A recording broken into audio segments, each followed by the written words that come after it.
ये बस थाने से हवालातियों को अदालत में ले जाने के लिए इस्तेमाल होती थी। मैं भाग जाना चाहता था मगर भागने का मकाम नहीं था। सिख ड्राइवर ने 2-3 बार हॉर्न देकर ऊंची आवाज में कहा, आ जाओ बाऊ, अंदर आ जाओ। कहाँ जाना है? उसने अपने साथ वाली खिड़की खोल दी।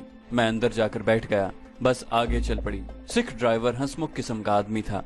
कहने लगा, बाऊ तुम शायद पुलिस की गाड़ी देखकर डर गए हो। फिक्र करने की कोई बात नहीं, ये गाड़ी जरूर पुलिस की है मगर मैं पुलिस का आदमी नहीं। उसने बताया कि अमृतसर में उसका मोटर वर्कशॉप है। ये गाड़ी जालिंधर सिटी पुलिस की है और रंग के लिए उसके पास अमृतसर आई हुई थी और अब वो उसे वापस जालिंधर ले जा रहा है। उसने मुझसे पूछा, कहाँ जाओगे तुम? तुम्हारा नाम क्या है? क्या काम करते हो? एक ही सांस में उसने मुझसे 3 सवाल पूछ लिए। मैंने इस किस्म के सवालों के जवाब पहले ही सोच रखे थे। मैंने उसे अपना फर्जी हिंदुआना नाम बताया और कहा कि मैं अमृतसर के कॉलेज में पढ़ता हूँ और जालिंधर अपने दोस्त के पास जा रहा हूँ। फिक्र की कोई गल ही नहीं है। समझो जालिंधर पहुँचे के पहुँचे। मैं जीटी रोड पर 60 मील से कम गाड़ी चलाता ही नहीं, सिख ड्राइवर ने कहा। सामने एक गाय आ गई। सिख ड्राइवर ने उसे गाली दी और ब्रेक लगाकर हॉर्न पर हॉर्न देने लगा। वो गाय को गालियां देता कच्चे पर से गाड़ी निकालकर आगे ले गया। जालिंधर वहां से ज्यादा दूर नहीं था। मुझे तब पता चला कि मैं अमृतसर से पैदल चलते हुए 10-15 मील का फासला तय कर चुका था। थोड़ी देर बाद ही जालिंधर शहर की आबादी शुरू हो गई। हर तरफ सिख ही सिख नजर आ रहे थे। इससे पहले मैंने इतने सिख कभी नहीं देखे थे। जालिंधर शहर भी मैं पहली बार देख रहा था। मुझे मालूम था कि बस पुलिस स्टेशन जाएगी। मैंने सिख ड्राइवर से एक जगह रुकने के लिए कहा, बस सरदार जी मैं यहीं उतरूंगा। मैंने सरदार जी का शुक्रिया अदा किया और बस से उतर गया। जहाँ से मुझे रेलवे स्टेशन जाना था।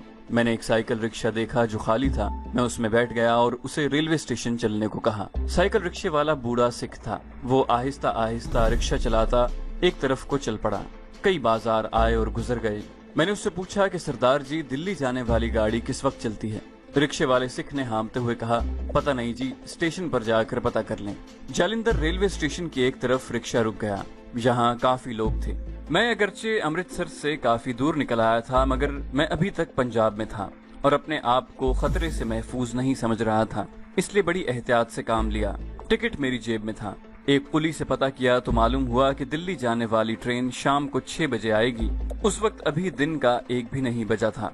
इतना वक्त गुजारना मेरे लिए एक मसला था। सबसे पहले तो मैंने स्टेशन के सामने एक दुकान में बैठकर दाल रोटी खाई। फिर स्टेशन के सामने वाली बाजार में ही इधर उधर फिरने लगा। एक जगह सिनेमा हाउस नजर पड़ा। एक्टर एक्ट्रेसों के बड़े बड़े बोर्ड लगे थे। मालूम हुआ कि इस सिनेमा हाउस में सुबह 10 बजे से लेकर रात के 12-1 बजे तक मुसलसल फिल्म चलती है। उस वक्त भी कोई फिल्म चल रही थी। मैंने टिकट लिया और सिनेमा हाउस में आकर बैठ गया। यहाँ मैं बड़े सुकून से वक्त गुजार सकता था। फिल्म का नाम मुझे याद नहीं। मुझे फिल्म में काम करने वाले एक्टरों से कोई दिलचस्पी नहीं थी। मैं तो वहाँ वक्त गुजारने आया था। आंखें स्क्रीन पर फिल्म देख रही थीं और दिमाग अपने मिशन के बारे में सोच रहा था। मुझे इस बात का भरपूर एहसास था कि मैं दुश्मन मुल्क इंडिया में हूँ, जो पाकिस्तान का नंबर 1 दुश्मन है और जिसने पाकिस्तान के जायज वजूद को कभी तस्लीम नहीं किया। मैं यही चाहता था कि जितनी जल्दी हो सके हरदा जिला होशंगाबाद के जंगलों में मुजाहिद कमांडो कमाल शाह के पास पहुंचूं, उनसे फौजी कमांडो की ट्रेनिंग हासिल करूं और फिर कश्मीर में आकर हुर्रियत परस्त कश्मीरियों के शाना बशाना भारतीय फौज के खिलाफ लड़ूं और काफिरों को मारता हुआ शहीद हो जाऊं। और अगर शहादत का रुतबा हासिल न कर सकूं तो जब तक मकबूजा कश्मीर भारतीय जुल्म इस्तबदाद के शिकंजे से आजाद नहीं हो जाता, उस वक्त तक काफिरों से जंग करता रहूं। और जब मकबूजा कश्मीर आजाद हो जाए तो वापस पाकिस्तान जाकर अपने बाप की कब्र पर फातिहा पढ़ूं और फिर बुलंद आवाज में कहूं, मियाँ जी कश्मीर आजाद हो गया है। मैंने आपसे किया हुआ वादा पूरा कर दिया है। मुझे पता ही न चला और फिल्म खत्म हो गई। मैं यही समझा कि फिल्म खत्म हो गई है मगर मालूम हुआ कि इंटरवल हुआ है। पहले सोचा कि अंदर सिनेमा हॉल में ही बैठा रहूं, फिर ख्याल आया कि बाहर निकलकर चाय पीनी चाहिए।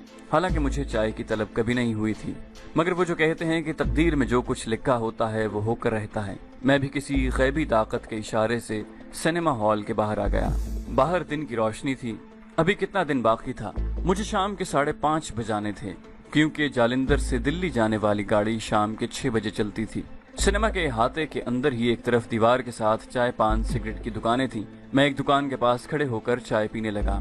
चाय पीने के बाद मैंने जेब से पैसे निकाल कर चाय वाले को दिए और 5 सिगरेट के खोखे की तरफ बढ़ा। मैं सिगरेट का आदी नहीं हूँ मगर कभी कभी चाय पीने के बाद सिगरेट पीने को जी चाहता है। मैंने 5 सिगरेट के खोखे की तरफ कदम उठाया ही था कि किसी ने मेरे कंधे पर हाथ रख दिया। मैंने पलट कर देखा, मेरे सामने एक कांस्टेबल खड़ा था।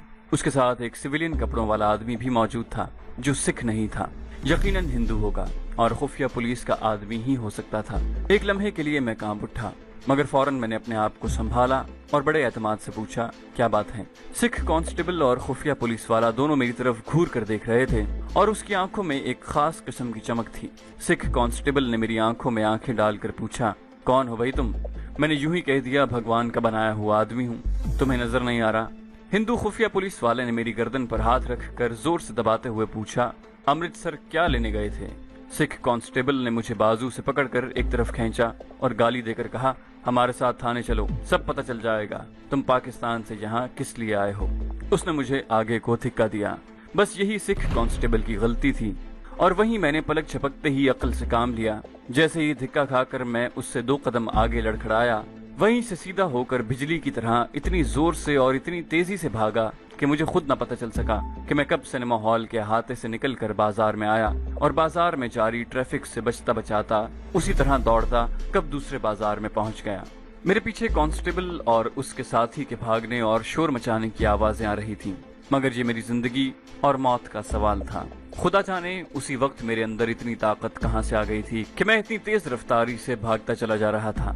جس کسی کے پاس سے گزرتا اپنے آپ کو بچانے کے لیے پرے ہو جاتا اور مجھے راستہ دے دیتا اور میں اسے حیران پریشان چھوڑ کر آگے نکل جاتا، مگر مجھے اپنے پیچھے لوگوں کے بھاگنے دوڑنے کی آوازیں ابھی تک آ رہی تھیں۔ یہ آوازیں میرا پیچھا کر رہی تھیں، جس کا مطلب یہ تھا کہ پولیس میرا تعاقب کر رہی ہے۔ میں دوڑتے دوڑتے ہانپنے لگا تھا۔ مجھے محسوس ہونے لگا تھا کہ میں زیادہ دور تک نہیں دوڑ سکوں گا۔ اچانک میرے سامنے ریلوے پھاٹک آ گیا اور پھاٹک بند تھا، ٹریفک رکی ہوئی تھی۔ میں نے بائیں جانب ایک نگاہ ڈالی تو ایک ریل گاڑی کو چھک چھک کرتے آتے دیکھا۔ میں اس قدر گھبرایا ہوا تھا کہ مجھے اتنا بھی ہوش نہ رہا کہ میں ریل کے نیچے آ سکتا ہوں۔ میں نے دوڑ کر ریلوے لائن پار کر لی۔ عین اسی لمحے ٹرین سیٹی پر سیٹی بجاتی شور مچاتی میرے پیچھے سے گزر گئی۔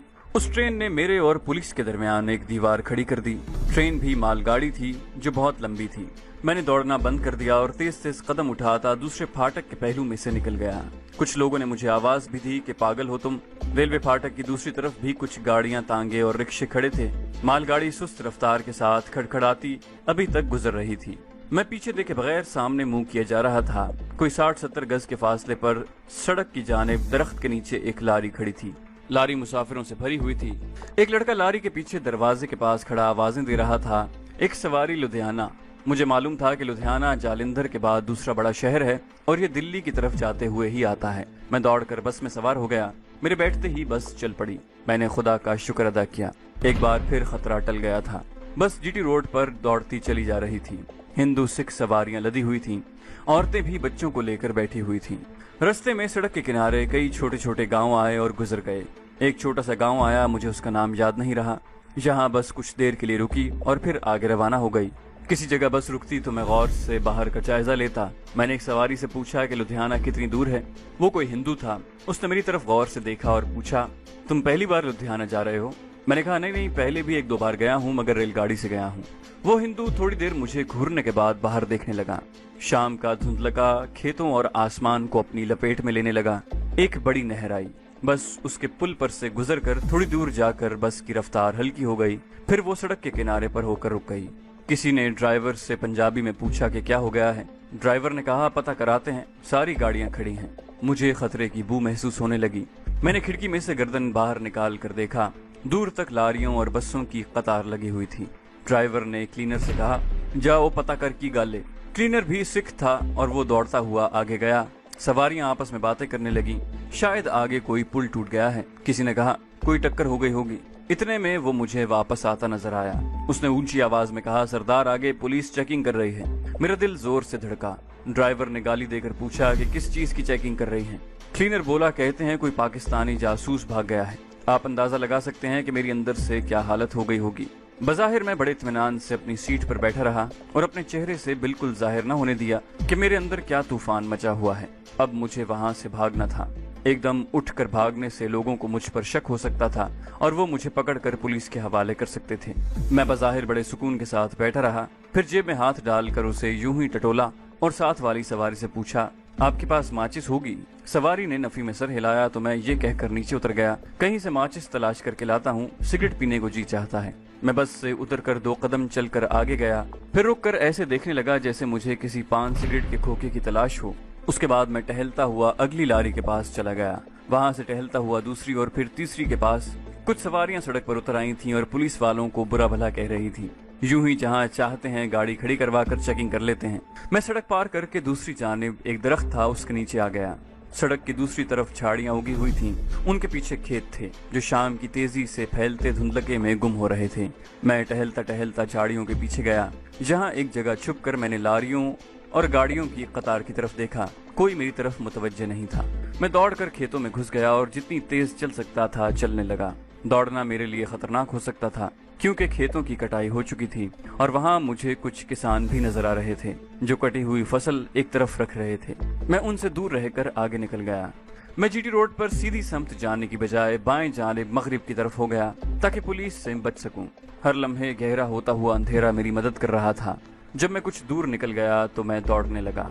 मैं चेकिंग करती पुलिस की पहुंच से जितनी दूर निकल सकता था निकल चुका था। मुझे गुस्सा भी आ रहा था कि कमबख्त अभी से पुलिस ने मुझे परेशान करना शुरू कर दिया है। इससे बेहतर तो था कि मैं सीज फायर लाइन उबूर करके सीधा मकबूजा कश्मीर में दाखिल हो जाता और मुजाहिदों के साथ मिल जाता। मगर मेरे वालिद साहब को मालूम था कि कश्मीर में मुजाहिदीन का सामना भारत की तरबियत याफ्ता फौज से है, इसलिए मुझे थोड़ी बहुत फौजी तरबियत हासिल करनी चाहिए। चुनाचे उन्होंने मुझे वसीयत की थी कि मैं कमाल शाह नामी तरबियत याफ्ता फौजी कमांडो के पास जाकर कमांडो की बाकायदा तरबियत हासिल करूं और उसके बाद कश्मीर में शामिल होकर इंडियन फौज के खिलाफ लड़ूं। मेरी भी अब यही ख्वाहिश थी। मुझे राइफल चलानी भी नहीं आती थी और कश्मीर के महाज पर स्टेन गन्नों और मशीन गन्नों के साथ लड़ाई लड़ी जा रही थी। मुझे हैंड ग्रेनेड का भी पता नहीं था कि उसका पिन कैसे खींचते हैं और उसे कितनी देर तक अपने हाथ में रखकर दुश्मन पर फेंकना होता है। मेरे लिए फौजी कमांडो की ट्रेनिंग बड़ी जरूरी थी। मैं फौजी कमांडो बनकर कश्मीर के महाज पर लड़ने और दुश्मन के ठिकानों पर शबखून मारकर उसे बर्बाद करने के लिए बेताब था। लेकिन भारतीय पुलिस मेरे रास्ते में शदीद रुकावट बन गई थी। बल्कि इस बात का वाज़ेह खतरा मौजूद था कि अगर मैं पकड़ा गया तो मेरी जहाद में शामिल होकर काफिरों से जंग की आरजू हमेशा के लिए खाक में मिल सकती है। इन ख्यालात में डूबा हुआ मैं खेतों से बाहर निकलकर एक छोटी सी नदी के किनारे किनारे चलता रहा। मुझे कुछ मालूम नहीं था कि मैं किधर जा रहा हूँ। चलते चलते मैं ऐसी जगह पहुंच गया जहां बेशुमार दरख्त पास पास उगे हुए थे। मैंने एक दरख्त से टेक लगा दी। सोचा इसी तरह बैठे लेटे जितनी रात बाकी है गुजार दूं। मैंने आंखें बंद कर ली और सोने की कोशिश करने लगा। फजा में जली हुई लकड़ियों की बू सी आ रही थी।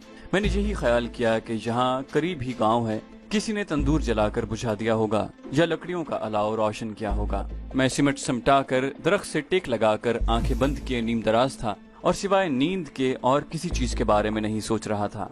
मुझ पर कुछ देर हल्की गुनूदगी तारी हो गई। मैं नींद की आगोश में ही था कि किसी चींटी ने मुझे काटा और मैं एक झटके के साथ उठ बैठा। मैंने दोबारा आंखें बंद की तो मुझे किसी के आहिस्ता आहिस्ता बोलने की आवाज आई। मैंने आंखें खोली और कान उस पर लगा दिए। साथ ही रात के अंधेरे में आंखें फाड़ फाड़ कर देखने की कोशिश करने लगा। आवाज किसी औरत की थी। वो रुक रुक कर बोल रही थी। पहले तो मुझे ऐसा लगा कि वो किसी से बातें कर रही है, मगर जिससे वो बातें कर रही थी उसकी आवाज नहीं आ रही थी। आवाज रुक गई।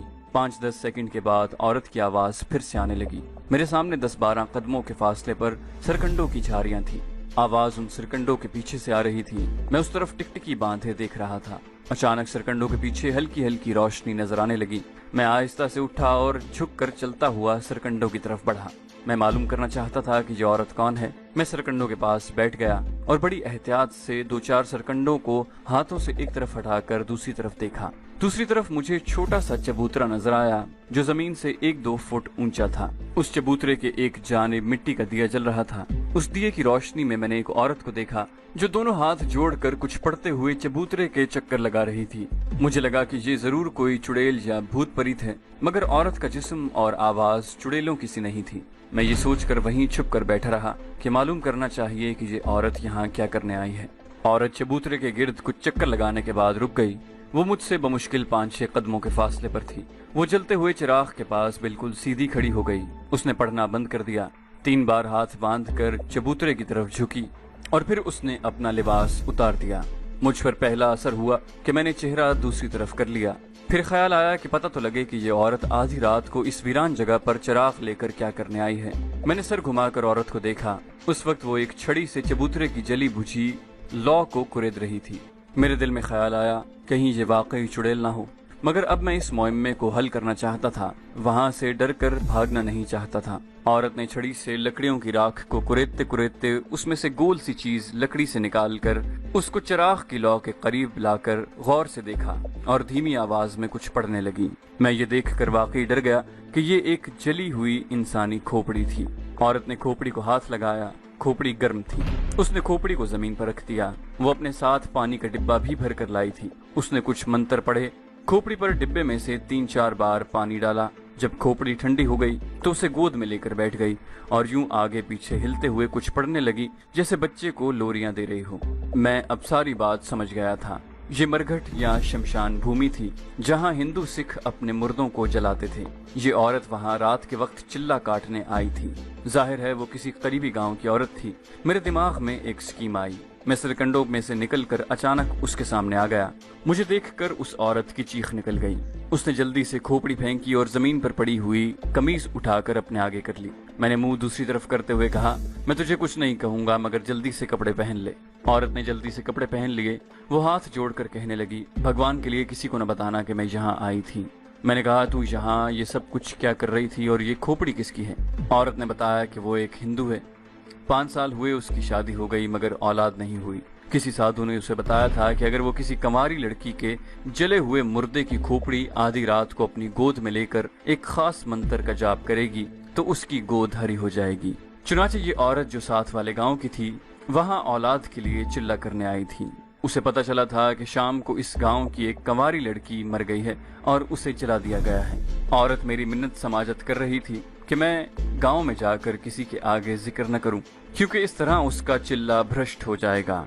मैंने उसे कहा, फिक्र न करो, मैं किसी को नहीं बताऊंगा क्योंकि मैं खुद यहाँ परदेसी हूँ, लेकिन मेरी एक शर्त है। औरत ने पूछा, क्या? मैंने कहा, मुझे ये बताओ कि ये इलाका कौन सा है और लुधियाने को जाने के लिए मुझे किस तरफ जाना है। फिर मैंने उसे बताया कि मेरी बस निकल गई थी और मैं यूं ही खेतों में चलता हुआ रास्ता भूल गया हूँ। औरत ने कहा कि तुम बड़ी दूर निकल आए हो। यहाँ से आगे एक कस्बा चौलियाँ है, वहाँ से कस्बा ब्यास को जाने वाले यक्के मिल जाते हैं। ब्यास से तुम रेलगाड़ी में बैठकर लुधियाना पहुँच जाना। वो एक बार फिर हाथ जोड़ने लगी, मेरा जिक्र किसी गैर आदमी से भी न करना, नहीं तो मेरा औलाद की खातिर चिल्ला भ्रष्ट हो जाएगा। मैंने कहा, मैं वादा करता हूँ मैं अपने किसी दोस्त से भी इसका जिक्र नहीं करूंगा। मेरी स्कीम यही थी कि इस औरत से किसी ऐसे गांव या कस्बे के बारे में पूछूं जहां से मैं लुधियाना पहुंच सकूं, क्योंकि इस किस्म के चिल्ले घर वालों और गांव से छुपकर राजदारी के साथ किए जाते हैं। इसलिए मुझे यकीन था कि ये मेरे बारे में किसी को नहीं बताएगी। अगर किसी को बताएगी तो वो सब इससे पूछेंगे कि तुम आधी रात को गांव के बाहर क्या करने गई थी। मैंने औरत से इतना जरूर कहा कि इस किस्म के तवहुमात से कुछ नहीं हुआ करता। घर जाओ और अपने भगवान के आगे प्रार्थना करो, अगर भगवान की मर्जी हुई तो वो तुम्हारी गोद जरूर हरी कर देगा। औरत हैरानी से मेरा मुंह तकने लगी। उसने मुझसे कहा कि तुम मुझे हिंदू नहीं लगते, क्योंकि कोई हिंदू इस किस्म की बात नहीं कर सकता। मैंने झूठ बोलते हुए कहा, मैं हिंदू ही हूँ, बस विलायत का पड़ा हुआ हूँ और इस किस्म के तवहुमात में यकीन नहीं करता। अब तुम वापस अपने घर जाओ। औरत ने चबूतरे पर जलता हुआ चिराग फूंक मारकर बुझा दिया और मेरे करीब होकर पूछा कि तुम इतनी रात को कहाँ जाओगे, मेरे साथ क्यों नहीं चलते? मैंने कहा, हाँ, तुम्हारे साथ तुम्हारे गांव जाऊं और तुम्हारा खामंद और गांव वाले मुझे पकड़कर मारना शुरू कर दें। औरत हंस पड़ी। उसकी हंसी से मुझे महसूस हुआ कि ये औरत ठीक औरत नहीं है। उसका सबूत मुझे फौरन मिल गया। उसने मेरा हाथ पकड़ लिया और कहने लगी कि मेरे साथ आ जाओ, गांव के बाहर एक कोठरी है, तुम रात वहां गुजार लेना। मैंने आहिस्ता से अपना हाथ छुड़ा लिया और उस औरत से कहा, तुम अपने गांव जाओ, मैं किसी अगले गांव में जाकर रात बसर कर लूंगा। ये कहकर मैं वहां से चल दिया। मैंने कुछ दूर जाकर वापस मुड़कर देखा। दूर अंधेरे में मुझे वो औरत नजर आई। वो वापस अपने गांव की तरफ जा रही थी। सब्सक्रिप्शन के बटन को दबाइए और बेल आइकन पर क्लिक कीजिए ताकि आपको तमाम वीडियोस फौरन मिलती रहें। और वीडियो पसंद आने की सूरत में इसे लाइक, शेयर और कमेंट करना मत भूलिए।